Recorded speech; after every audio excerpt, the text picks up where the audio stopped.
Well, good morning. Happy Friday Facts. Happy Friday. Still letting some folks in. I see we've got a lot of folks who are as excited about I am to hear about Trish Farnham. There is so much to hear. I know she wants to tell us all about essential jobs, essential care with the North Carolina Coalition on Aging, but we're going to spend some time really diving into Trish. I want to know so much. But before we do, let me do just a few announcements. We have got our monthly meeting next week, September 20th. Gina Upchurch from Senior Pharmacist is going to be joining us and telling us all about the wonderful work that they're doing, especially when it comes to medication assistance with low income individuals, especially and access to medication. And she's doing gangbusters, also advocating on the national level and helping with policy change. September, besides being Falls Prevention Awareness Month, so everyone be careful about that and be aware of your surroundings and stay upright. I have some family members that weren't able to do that, but it is Fall Prevention Month. It is also Sickle Cell Awareness Month. And so September 27th, we have Dagny McDonald from the Sickle Cell Partners of the Carolinas going to be talking about sickle cell. And please mark your calendar. I know a number of you on the call are aware of this, but October 30th, October 31st, and November 1st is our 3-day virtual symposium, our third annual Joining Our Voices, Envisioning the Future of Serious Illness Care Symposium from 12 to 1:30 each day. So it will be your lunch activity on the 30th, the 31st, and November 1st. And we've got a great lineup going. So with that, welcome everyone. Take a moment in the chat. Feel free to, if you're not in a car, if you can do it safely, feel free to say who you are and if you're representing an organization. And I'll also keep an eye on the chat for any questions. I'm super excited to talk to Trish, and I won't pepper her with too many questions, but if some of you have questions, feel free to add them in as well. All right, Trish Farnham, I lost track. It's been over 15 years since I have been, admiring you, your brilliance. Let's just make you blush. Your compassion, your brilliance, your strategic thinking, and your compassionate thinking. We first met around the world, and you continue to be such an advocate of those with disabilities, and then also in the aging space with older adults. So I'm choking, so I'm getting all choked up. So I'm going to turn it over. Trish, I know you want to get right into essential jobs, essential care, but oh, no. Tell us about you and your journey.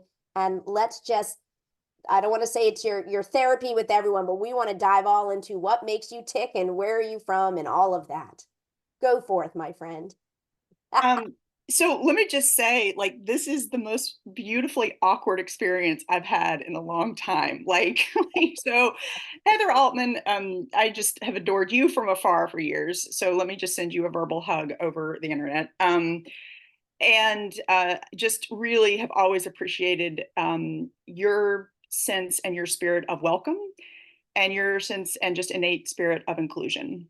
To me, those are two really important values that have guided hopefully my life, and certainly my work. And I'm just very, very grateful. And as I will often say, my tail always wags when I get to hang out with you and your wonderful energy. So Okay, yeah. now more, no deflecting. See, that's your classic way, Well, Trish. it's true though. It's true though, and I get so much energy from people who have such an abundance mindset, and I think so many of us, especially who have been in this work for a long time, and frankly, at all of our ages, as we get older and more tired, I think being around people who have an abundance mindset is reinvigorating. I know it is for me. And you, as are so many other people on this call, this is like having a conversation with my friends today.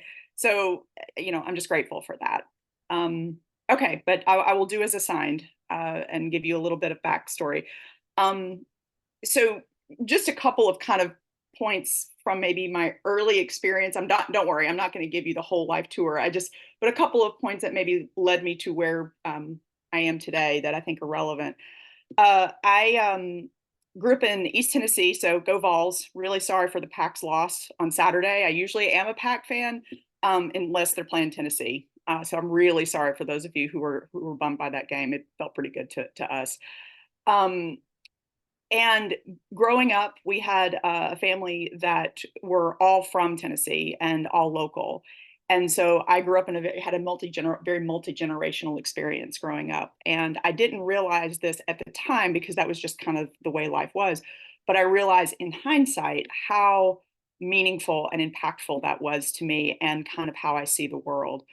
And especially the world when it comes to aging and long-term services and supports. Both of my grandparents, excuse me, both sets of my grandparents and my great grandmother all were able to pass away at home. And while that is certainly not always an option, I realized how much work went into making that possible by my family, by my parents, in some ways by my sister and me. And it also really kind of left a real indelible impression on I want everybody to have a sense of home. I want everybody to have a sense of home for their entire life experience. And so I didn't fully appreciate how important that was to me until I got a little older. The other kind of meaningful, maybe historic milestone that is relevant to the conversation here is in college, and I went to Miami University in Oxford, Ohio, for anybody who's interested in that. We lovingly referred to it as Red Brick Hell, but it was a really good experience. I was a geography major, which I am very proud of. I love being a geography major. I focused on medical geography. But to me, geography is just a wonderful discipline and a wonderful interdisciplinary focus, has a wonderful interdisciplinary focus. So it definitely appealed to my brain that really tends to enjoy and appreciate a lot of diversity of content and of areas of focus. So anyway, but as college students need and do, they come home during the summer and they need a job because the parents aren't willing to underwrite their summer experience. And I backed into a job working at what I now know to be an intermediate care facility for people with developmental disabilities. In that era, it was called an ICF MR. And I worked with 12 kiddos all summer. And I did that throughout college and really uh, got to really appreciate the joy of that work, the meaningfulness of that work, and frankly, also the struggle and challenge in that work, and frankly, in that design. But those summers became really, really important to me and for me. Fast forward just a couple of more years after doing some work in maternal and child health in Charleston. I moved to Atlanta and once again found myself needing a job and having a little bit of developmental disability experience under my belt at that point. I learned about supported employment. And the supported employment idea of people with developmental disabilities working in real jobs, in competitive jobs for competitive wages, not necessarily sequestered in the back room of a workshop, but rather in their communities and working in real jobs. So I became a job coach and a supported employment specialist. And I supported Eric at a law firm. I supported Rachel at a movie theater. I supported Steve at a movie theater. I supported Cecil at a restaurant. I supported Marcus at the Omni Hotel. And I supported people to keep and maintain their jobs in their communities. It was certainly not easy work, but man, again, it kind of created just a philosophical architecture to me that still is very consistent in my life. Is this the kind of stuff you want, Heather? I just wanted to interject that. Like, is this This is exactly, I keep going. I am loving all of this and hearing okay? the trajectory and how these experiences have formed and informed. I love it. Keep going. Okay. All right. I'm like, anybody? Okay. Is this really interesting? Okay. All right. We'll keep going. There's a lot of heads nodding. Yes, it's Okay. interesting. Go All for it. right. All right. All right. So, um, Atlanta also brought grad school. So I was working as a job coach and going to grad school, and finished grad school, and was knowing, just as an aside, I have a law degree, but I never Um, ever. yeah, I'll interrupt to say I do stalking of folks. Oh, awesome. And I saw something, but you still give only little cookie crumbs. Like it said law school, but I'm like, wait, do you have your law degree? So yeah, I when you almost said I got my graduate, I went to graduate school. I'm like, yeah, you have a few degrees. If you could just tell us about that, and who knew you were a lawyer? So go on. I'm not a lawyer. I'm not a Oh, lawyer. I make that clear. I make that, and that's actually okay. Since we're among friends, that's of course, this is going to be recorded. So oh, anyway, good. but like, that's actually kind of an important milestone in my life. Is so I have always had a bit of an advocacy bent. That's been an important part of, I think, my identity and who I am. So I did go to law school, and I did graduate. So I do have a law degree. Hmm. But in my third year, as I think many people do at various points in their professional experience, I had kind of a crisis of faith when I realized I didn't want to be a lawyer. Like I didn't. And this is, I know a lot of really amazing lawyers, and I really think the law has such an important role in advancing our society. I look back at all of the hard work that went into the ADA and into the Olmstead decision, and all of the landmark pieces of legislation and the landmark cases that really shaped the disability community in fundamental ways. So I have mad respect for lawyers, but I knew that that was not my calling. And my third year, I was also pursuing a joint MPA, and I found that my energy had really leaned into that space and into that kind of work far more than it did the law, the legal aspects of my education. And so my third year, I was like, well, I can't curse on this, so I won't. But oh well, darn, I that wasn't the word I I used. I get that. I went all through college thinking I was going to be a high school history teacher, graduating when I had a crisis. Also, I don't want to be a high school history teacher, though it's a wonderful, and I love It, folks that do it. So I support you, and we all support you. But having that legal experience, I'm sure, has informed your advocacy work. But go forth. So you were in a little bit of a crisis there, and said, "What am I going to do?" Yeah, I honestly downplay my law degree because I don't want that that there, I think sometimes people very respectfully and very generously make some presumptions about my skill set that I really don't want people to make presumptions about, because I never practiced law.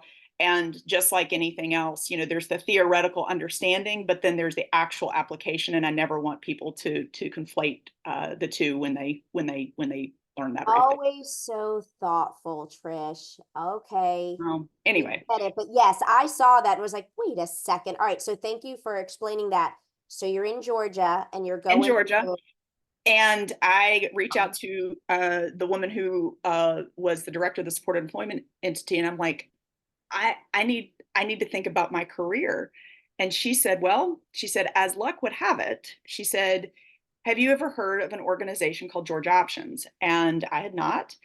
And it essentially is akin to supported employment, except it's for supported living. And it supported people with developmental disabilities to live in their own homes and have typical life experience. And the director was retiring. So at 25, I became the director of Georgia Options, which was one of the most meaningful, powerful, difficult, and beautiful experiences I've ever had in my life. And I had the experience of supporting folks to live in their own apartments. This is where I get kind of choked up, is we supported folks to transition out of the enormous state institutions that every state had, to come into their own spaces for the first time in their lives. So this wasn't just folks with kind of mild disabilities. These were also folks who had never been out of a state institution. And we got to see what happens when you create tailored, customized wraparound supports for individuals in their own communities. And the struggle of that, it's not always pretty. It's certainly never easy. but it's always meaningful. And if you do it right, it is the most powerful thing one can do. Um, and so I did that for several years, almost five. And to be honest, again, among friends, nothing has professionally left a bigger impression on my life than that experience. And by the end of it, I was absolutely exhausted. Sure. I was absolutely exhausted. We supported, at the end of my tenure, about 45 folks. We had a staff of about 100. That included, mostly direct care workers, direct support professionals. So that was the other experience, the meaningful experience I have that really informs my work now is supporting and working side by side and leading, 100 direct care workers. So that was a pretty powerful experience, to say the least. I'll speed up a little bit. I know we're probably getting tighter on time. No, but this is great. And I'm seeing the through line. I know your other colleagues who have seen your passion and your work here in North Carolina, and it's all coming, it's all making sense to me now. And it just so impressed, but go on, go on, go No, on. well, you're nice to be interested. Oh, we're so interested. Go on. So okay, so then, really, frankly, just needed a change of scenery and was really tired. So moved to North Carolina. Had grown up going to Wilmington, to Wrightsville Beach. Missed the beach. Had just in my early adult life had moved to Charleston, so missed the beach. Atlanta is not the beach. And so moved back, to North Carolina and to Wilmington, and got integrated into the developmental disability community here, and met the amazing and irreplaceable Holly Riddle, who is, from the Council on Developmental Disabilities. And she is, like many folks on this call, like many women on this call, is a force of nature of her own. And through that, relationship building, got connected with several, work efforts that were happening in North Carolina related to this little program that the state had just received a grant, to try, called Money Follows the Person. Mhm. And I worked, kind of in a contracted role in a couple of different fronts, on a couple different fronts during that time in my life. And one of the contracts was not a North Carolina related contract. It was working, on behalf of the state of New Mexico, which is really random.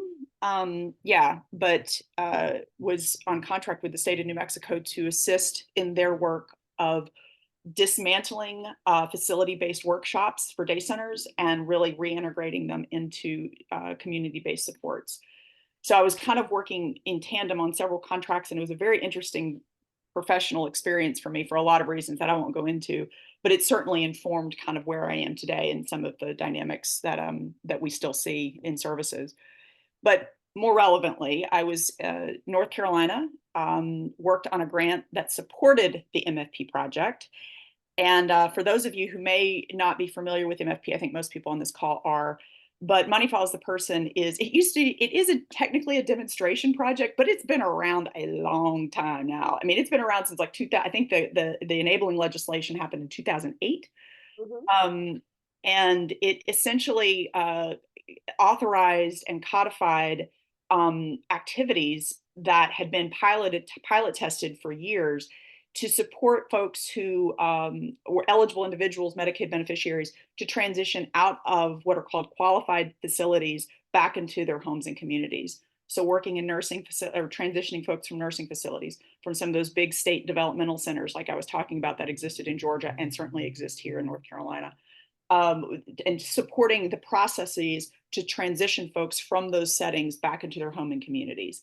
So we're back into their own family's home, back into their own apartment, back into perhaps a smaller group home, things like that. So, when the director position became available for MFP, I felt literally called Mhm. to apply and had been encouraged to do so. Um, and did. Tara Larson, y'all may remember Tara Larson. Tara Larson hired me at Medicaid, and I became, the MFP project director in North Carolina. And that is where I got to meet so many of you fine people. Mhm. That's where you and I first met. That's where Heather Burkhart and I first met, who remains one of my favorite people. That's where Mary Bethel and I first met. Like that was the experience that really kind of just grounded me in North Carolina's community. And I am forever grateful for it. So I did that for 8 years, and then I got married. Yeah. And I got married to the sweetest man in the world. And I had this kind of what feels like a very, kind of a provincial instinctual experience, but I still lived in Wilmington and had been commuting back and forth to Raleigh for MFP. And at that point, my boss had changed. I was now working under Dave Richard, who was the deputy secretary for Medicaid. And I'm like, Dave, I I just want to be home. I just want to see my husband more. And I felt like this old Southern lady saying, I just want to see my husband more. But it was true. And I missed him. And I'm like, I can't continue doing this. And as much as I love the work. And so all credit to Dave Richard. He reconceptualized. We hired the wonderful Steve Strom, who is the new MFP project director. Or not, he's not new anymore. He's been there as long as I was. He's amazing. We hired Steve Strong, and I went to work as a policy analyst for Dave. And at about that time, this little thing called Medicaid managed care was starting to come down the pike in North Carolina. And so I worked on the managed care launch team for several years and focused on, appropriately enough, transitions of care and supporting during that transition, that macro transition from fee for service to managed care, making sure that all of the dots connected during that transition related to service continuity, related to prior authorization transfer, those kind of things. So was very, very honored to work on that part of the project and really, really loved it. I'm almost finished because I feel like this has gone a long time. So No, I mean, this isn't about you, Trish. It's about me. It's what I wanted. And I wanted to understand you and your pathway more because I knew and and the credit to you. And also, let me give a shout out to North Carolina because the reason why our worlds came together is there was a very intentional effort to bring together the aging and disability community. yes. And so it was around that time of really trying to connect more. And that's why so many of us that come more from the aging space started Mm-hmm. to meet so many advocates within the disability space. And I kept going to these meetings and they were talking about money follows the person. And you were there. I'm like, I'm still trying to understand it, but I love Trish. So this is really helping to understand. But yeah, so you're back in Wilmington, you're doing this policy work and somehow you get connected with the Coalition on Aging and Essential Jobs, Essential Care. This we're almost to it's like the climactic part of the even though there's a lot more to your life, but I'm like the climactic part. No, I don't know if it's a climax, but I will tell you because I think it is amazing, and I know everybody on this call experiences this in their own life. It's amazing how interconnected everything is, and how my mentor Mary Kissel, who was the director of Georgia Options, once said to me, she said, nothing is ever wasted, and it's so true. It's so true that no experience is ever wasted. It's all integrated. It's all relevant. It all ties together in really amazing ways and unexpected ways. But just to kind of finish the storyline, and then I'll take a breath. Is so I worked for several years on the managed care. Managed care launched in July of 2021. I think that's right. So we had COVID in there too. That was fun. And I just as a shout out, like this is where it was during MFP to some extent, but it was really during the managed care work, and then during COVID, where folks like Adam Schuller and I became buddies. That's those times where like Lee Dobson and I became buddies. It's like those are the times where I just realized how incredible and how dedicated we have our community is, our long-term services and supports community is. And so I'm just very grateful. I think I saw Lee on the call. I've loved Lee for years, and I'm just very, very grateful that she and I still get to hang out together. Um, so anyway, so once again, I find myself literally and physically broken from the experience, like just back issues, neck issues, being a desk jockey is not for the faint of heart. Let me tell you, especially when you're launching a managed care program. and I needed to change. So I took what I thought I took a job work managing a federal grant for a bike walk advocacy group. I left my state work after at that point it had been like 12 years, which was crazy to me. Or I guess 11 years. And our side passion, Charlie's and my side passion is really creating walkable communities and bikeable communities. And so I had that passion throughout all of this. So that was not new. And the opportunity presented itself to help manage a grant that they had gotten at the state bike advocacy group. And here's what's cool. That's where I met the AARP team. I No had way. never I had never met Suzanne. I had never met Rosalie Calarco. I had never met Lisa. I had never met any of those folks until I went to the bike walk world.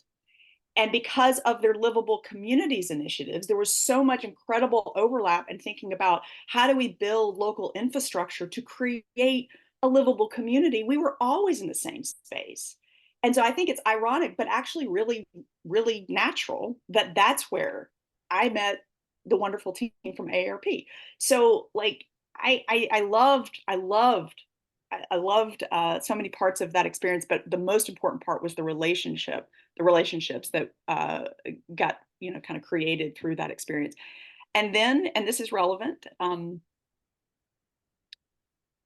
my husband, my sweet husband, a life almost lifelong caregiver for his sister. And we were in the middle of a caregiving crisis. It was August 2022, and we realized that we needed to kind of rework our arrangement, our family dynamics, in order to make it all kind of work. And there were a couple of other things going on within that organization that just didn't align kind of with me personally. So it was like literally the sky opened up when I talked to Heather Burkhart, and she said, "Hey, we're doing this thing called Essential Jobs, Essential Care. Do you think there might be any interest in your supporting that effort?" And Heather, feel free to keep me honest. Feel free to fact check me on that history, but that's certainly how I remember. And Heather Burkhart, um, just it became such a wonderful. Okay, Heather's validating it. Heather's Heather's putting in the chat. First of all, she loves how community is the heart and thread of your professional experience. I agree. I am loving this, and you're right on. So keep going. We'll we're, keep the, going for a little while. we're almost there. We're almost there. No, no, And no, so no. from that, I transitioned to what had turned into a pretty intense full-time experience. That wasn't necessarily my hope or assumption, but that's what it had become, into a scaled back, but in my case, from my opinion, a far more meaningful experience and working with the wonderful Heather Burkhart and the amazing Mary Bethel at the Coalition to really focus on the caregiving crisis. And certainly having some direct experience that informed all of that, but also coming to it a bit new. I told Heather for the first 6 months I was there, I'm like, I feel like an intern. Like, and I wasn't saying that in a disparaging way. I was saying that as to qualify where I felt like my insights were, because the caregiving crisis, both the direct care workforce and the informal caregiving crisis, are so I mean, it's huge, and it's multifaceted, and the solution is so multifaceted, right? The solution is it's there are no silver bullet solutions to the crisis that we now find ourselves in. And so there was just it is such meaningful work. And as you all know better than anybody, it takes a coalition to Mhm. bring it together and to really address it in the holistic way that it deserves to be addressed. And so I had never, which is crazy, is as much as I loved Heather and Mary individually, I really hadn't hung out with the coalition much either, because it's just it's weird how close you come and then you're not actually embedded in that community. And so I've been working part-time for the coalition since the very tail end of December 2022, I think, is when I Mhm. started. And it's like this whole other community of amazing people. And I will say this, and then I will shut up. what I've loved about the coalition work is that, for so much of my life, it was about supporting people in their frailty. It was about supporting people in at their most frail moments, right? At the end of their lives, when they needed care, when long-term services and supports was essential, those kind of things. That's been my mindset most of my professional life. And the coalition helped me recalibrate that, in that I now see the vibrance of the older adult experience. And you have models like Mary Bethel who will, like, I mean, she'll be working when we're all dead, right? Like, I mean, it's a remarkable it's remarkable to have kind of those examples, those living examples around me, to say, no, this is what aging looks like. It's partly for all of us, but it's not always frail and caring and needing help. It's so much bigger. And when Heather Burkhart told me about her experience at AARP of supporting a cheerleading competition for older adults, I was like, again, it kind of blew my mind. So I love that my whole world has once again kind of, the aperture has expanded because of working with the coalition in a way that I just never would have understood or thought was possible. So just okay, now I'm done. No, this is so powerful, and I can't believe we're at time. There is so much love going forth for you on the chat line. I love Mary Bethel said Trisha's passion is so obvious. The coalition is lucky to have her, but really multiple coalitions. So you have the Coalition on Aging, you have us, the Serious Illness Coalition, and you're a part of so much. I know you had slides about essential jobs, essential care. Do you want to say, we'll go on for one more minute. What did you want to share about that? Or if you wanted to pop it up really quickly, because I want to, this has been so helpful, and it all, we all have these twists and turns of our life, but it's everything. And I love that for you, not only is nothing ever wasted, but each thing has built upon this foundation of understanding and advocacy and compassion and meaning and joy. So, loving this. Oh, look at that. You actually are adding your PowerPoint. It's Uh, it's it's uploaded. I think most folks know it, so I don't think it's there's nothing um terribly earth-shattering in there, except, which is our save the date, which is, that's the one thing I do want to underline, is that over the last year, and again, total credit to Heather Burkhart for conceptualizing the partnership with PHI and the work that got established through her leadership for the EJEC, which is the effort within the coalition that focuses on the direct care workforce experience. And then last summer, she and I wrote a grant to the Z. Smith Reynolds to continue that work.